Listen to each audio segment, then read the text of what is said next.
The Life of Deinosuchus, the Legend of the Prehistoric Apex Predator. Hello everyone, I'm Deinosuchus, a name that alone was enough to make every other creature tremble. But hey, don't be scared because today I'm here to share some funny stories about my life. From my glorious day as a swamp king to the out of breath ending that led to my extinction. For those who don't know, I'm the long lost ancestor of the modern crocodiles. Back in my day, I was massive, strong, and incredibly dangerous. But honestly, we Deinosuchus weren't without our share of facepalm moments. By the time I'm done, you will understand why some call me the comedy star of the Cretaceous period. To help you picture it, Deinosuchus, was nothing like the tiny, adorable crocodiles you see in the documentaries today.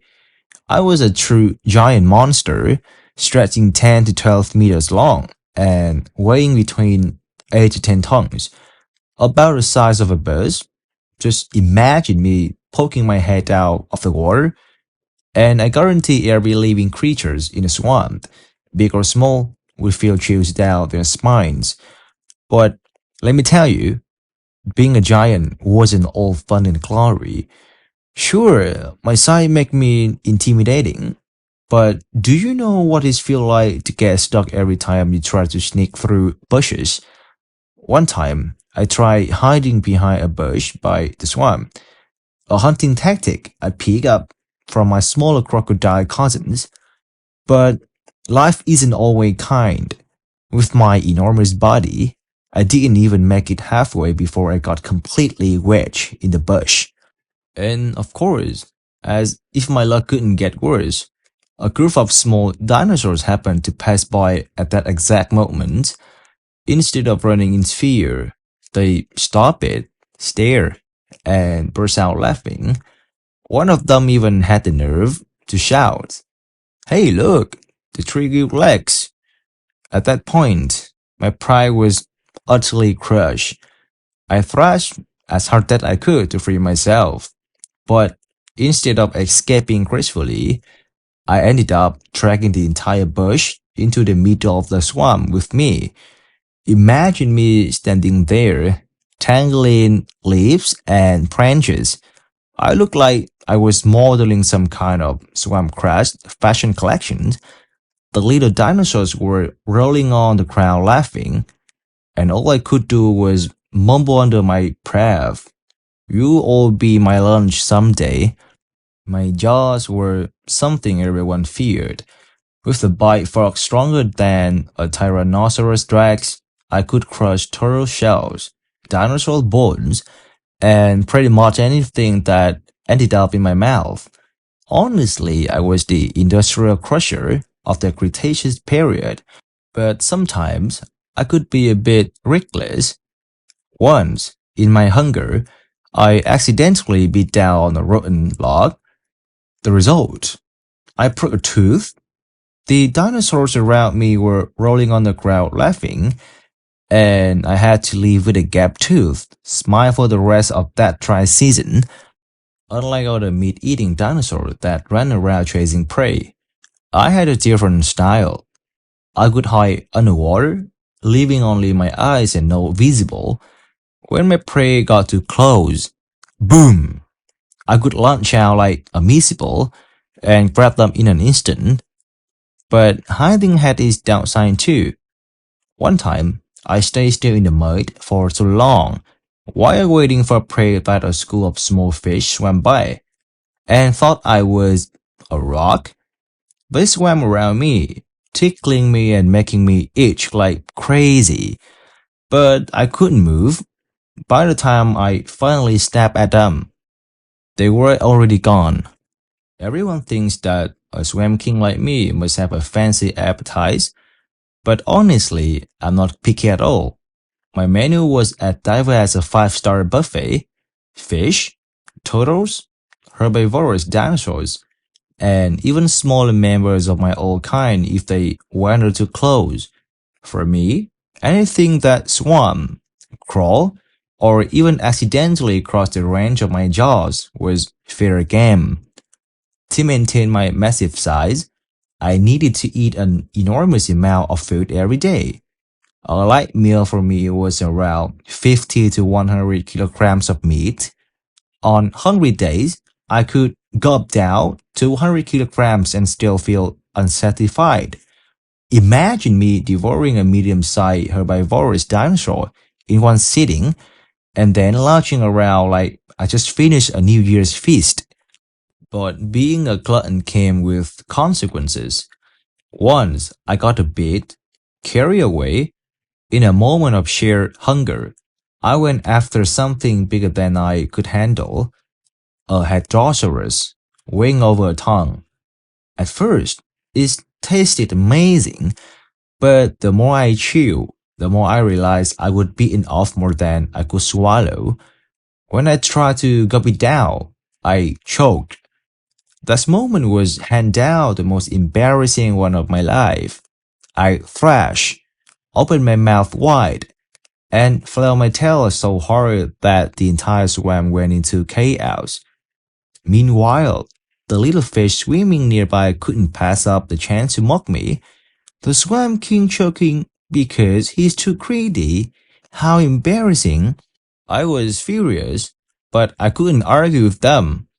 That day, I had to spend hours lying still, nursing my sore throat and skipping meals out of pure shame.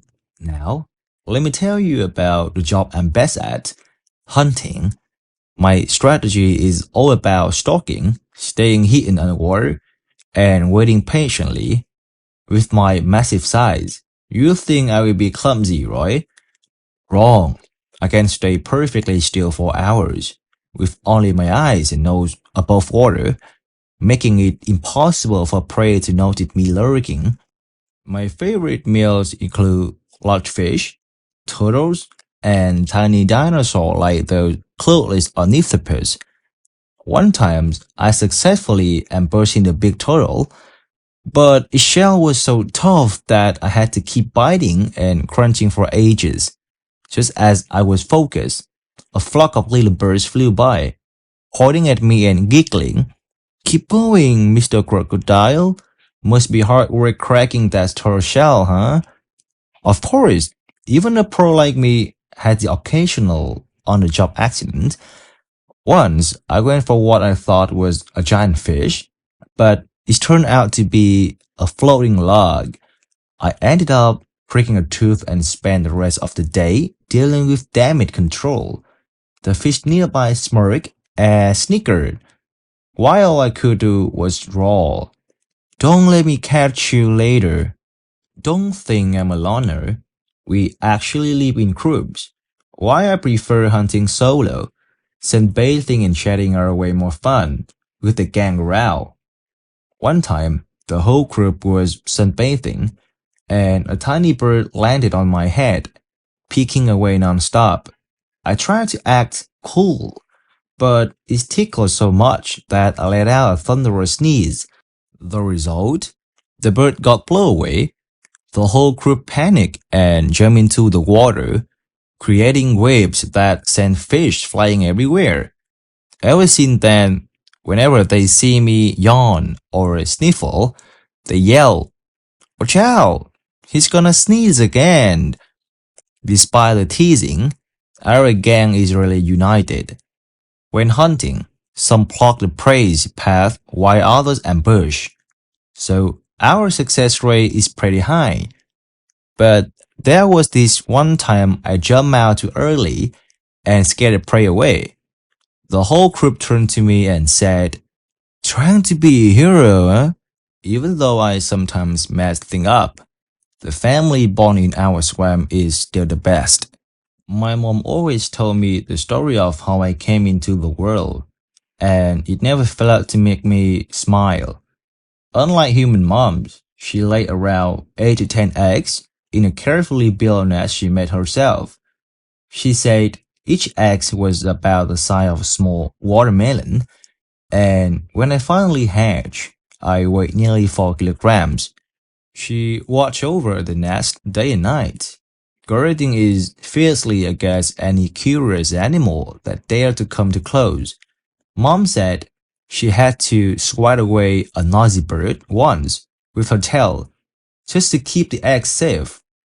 When I hatch, she described how tiny but determined I look, crawling my way out the eggs.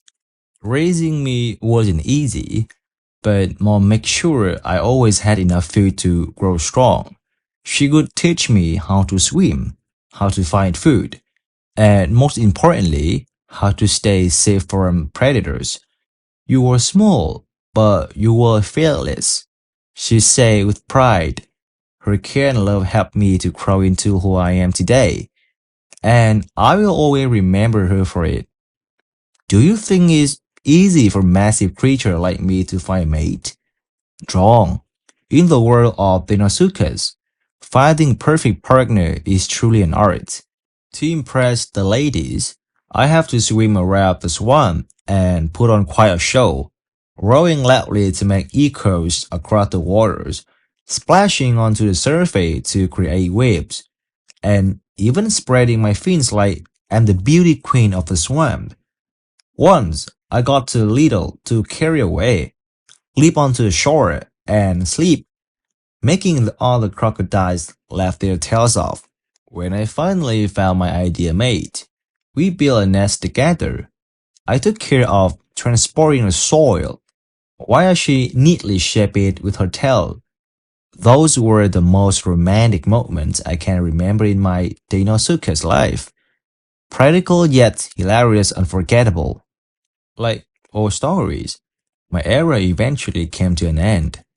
There were many reasons why we went extinct, but let me walk you through them one by one. First was climate change.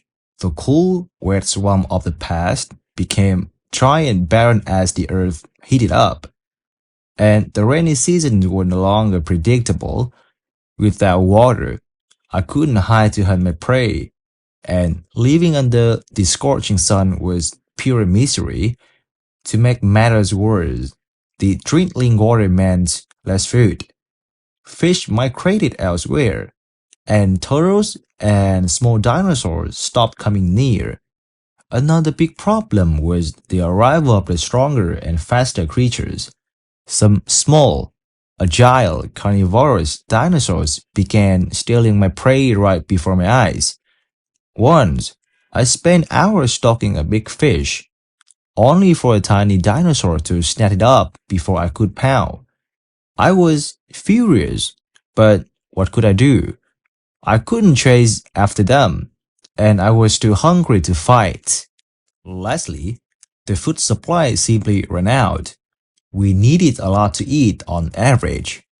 I had to consume over 50 kilograms of food a day to survive. But with the worsening conditions, it took hours just to catch a small fish. One day, I tried to snap up the last fish in the swamp, but it was too fast, and I didn't have the energy. I later realized that was the last meal I could ever have. No water, no food, no hiding places. I lay there watching the swamp dry up. That was my last day, and it marked the end of an era when giants like me no longer ruled the swamps. Though it's sad, I take pride in the time I lived, an era when I, Deinosuchus, was a nightmare of every creature in the swamp. My life as a Deinosuchus, though brief, was filled with humorous, exciting, and slightly clumsy moments. Even though I've been extinct for millions of years, I hope this story helped you remember me, a great predator with a very human side, thanks to the funny moments in my life. And next time, if you see a crocodile in real life, remember that they are my tiny descendants, the mighty swamp king, Deinosuchus.